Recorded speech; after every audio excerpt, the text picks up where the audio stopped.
queens.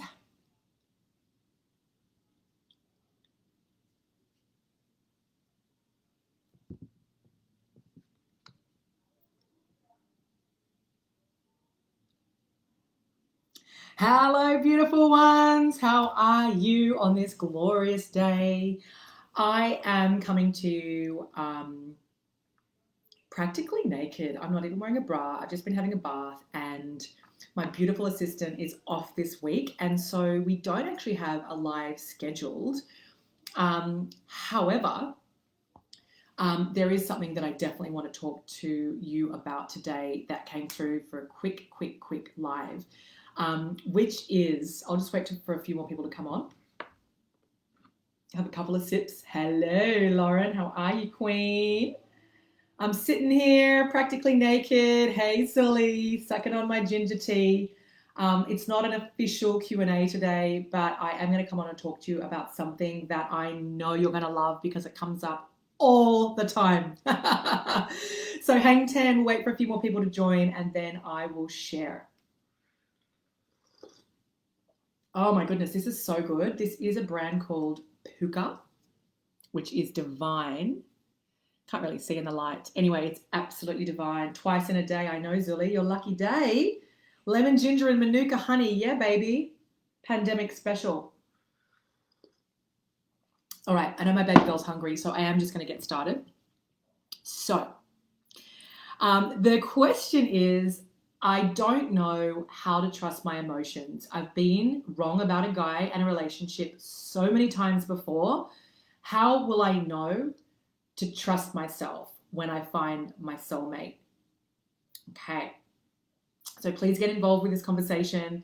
I'm just going to give you the direct download, but this conversation is it should be so bloody exciting for you, because at the end of the day, when you look back at the past, and that's where you're collecting your references from, like from past failed relationships or guys who are assholes or whatever, you're going to if you keep looking back there, and keep associating with, I'm just not good at relationships, and these are the mistakes that I made, and you feel like you trusted yourself before but it never worked out. If you keep living in the past and rehashing the past, you are going to keep putting that into your future and getting exactly the same outcomes. In order to be able to trust yourself and to trust your emotions, it requires getting into the most important relationship of your life, which is you coming home to you and getting into a soulmate relationship with you. Until you get that relationship dialed in to be able to trust yourself, not the guy, trust yourself, trust your instincts, start opening your heart so that you're living from your heart space and creating from your heart space and really living from there, instead of this mind going all the way back to the past, grabbing all the shitty references, stacking them one by one on top of the other, and those references will keep pulling you down because they're basically saying you're not good enough, you're not good at relationships, you don't even know when you're making the right decision. So you're just looking in the wrong direction, many of you, and it's also tied up with who you were maybe 3 years ago, right? This is about you creating who the fuck you are right now in 2020. You are not your past. You are not your past relationships. You are not your abandonment. You are none of those things. But for as long as you're going to give your power away to your head and live from your head and your masculine instead of from your softness and your vulnerability and your truth, until you actually make you the priority and get connected to your own inner GPS, your own inner sat nav, which is your womb space, your heart, your gut, until you make that the priority, you will keep attracting in the same old, because essentially we all have a heart, we all have instincts, we all have intuition.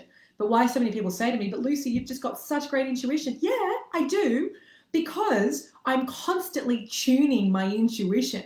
I'm constantly doing the feeling work. I'm constantly releasing and healing and taking action from my heart space. So now all my references, or most of my references, when I make decisions, right? Does this business venture feel good to me? Does this client feel good to me? Does this, book content feel good to me? Like, I'm constantly checking in. Does this friendship feel good to me? And my heart answers every time. because I've now given my power to my heart. Whereas before I was head-led, I was analytical, and I wasn't in my body. I wasn't connected to my soul. I wasn't connected to my instincts. They were always there, just like they're always here for you. But you have been giving your power away to what other people think. So when these guys treat you like rubbish, suddenly you tell yourself, oh, I'm not worthy. I'm not good at relationships. I can't trust myself again because I made the wrong decision back there. And that's simply not the truth. And that is keeping you separate from living a lit life, living an abundant life, and calling in exactly what you desire and exactly what you deserve. So the quickest answer to this question is, how do I know how to trust myself, even if I've had a string of bad relationships, is you are making those choices out of your lower self. Tattoo that on your vagina. You are making those choices out of your lower self, the not enoughness self that you kept regurgitating and rehashing. And that's been your identity. It's about building and creating a queen identity, which is what I help women with all the time that are thriving in this community, meeting their soulmates in this community during COVID, because they're doing the deep work to release that lower self that is basically fishing in the really draggy fish, and they're ejecting from that and moving into who they really are, so they can go out in the deep sea and catch the big kahuna fish, the tuna, the salmon, the good fish that you can make really good sashimi from. So yes, exactly, Lauren. I can hear my baby girl crying, so I'm going to run.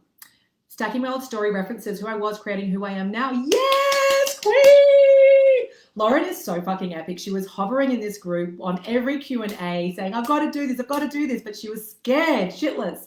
She'd done a lot of therapy, and now she took the plunge and she got on that call again, and she was like, fucking sign me up. And she's literally 3 days into Soul to Soul, moving mountains. You are inspiring the shit out of me, sister.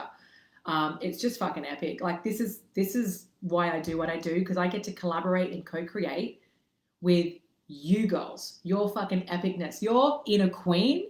When she starts to show up and she starts to take the reins of your life, she knows what it feels like to make the right decision. She knows that you can attract in with ease and joy and pleasure instead of hustle.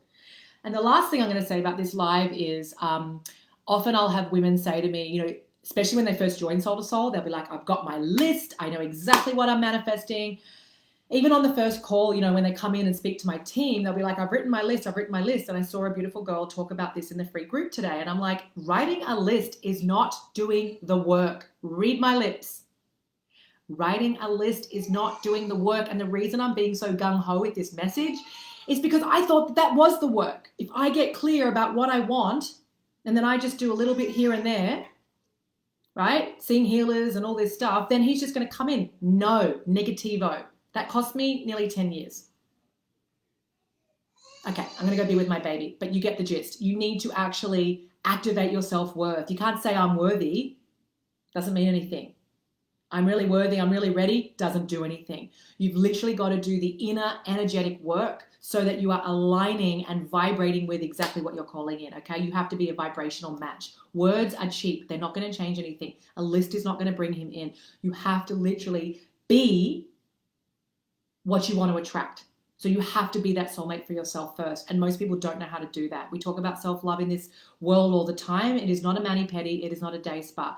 Fuck, they're awesome to have. And yes, that is part of self-care. But self-love, true self-love, is actually being courageous enough to deal with your wounds and your not enoughness and the lack story and the fear story, and fucking getting into your greatness and putting that queen behind the steering wheel so she can go down the dream highway and attract in the love of your life. And it is effortless once you come home to the magic of who you are. Big, big love. Mwah. Got to take care of my baby girl. She's hungry.